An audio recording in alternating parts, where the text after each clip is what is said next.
Nyamwari Dorothée, commune Gisuru, la plantation du café et l'ananas sur le mode Mpungwe.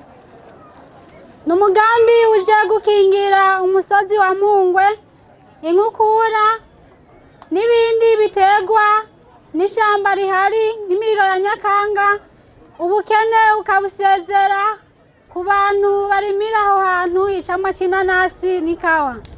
Kuri jewe rero nabitanguriye ko ndarima ico camwa c'inanasi, ubu hageze aho nkora umugambi shaka nkasuma nkaronka utuvuta, agasabuni, umunyu, ntavyo nsaba umusheri wanje kuko cakananasi kamwe nkaba ndabirose.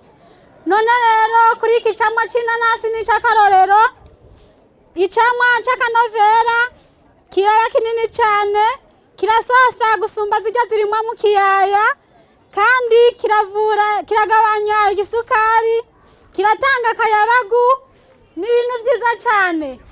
Ariko rero kuko ndose inyigisho biciye muri PNID, ivyo bintu ngiye kubigwanya no kuvyijukira negeranije abandi duhereranye kugira ngo twagura akarere.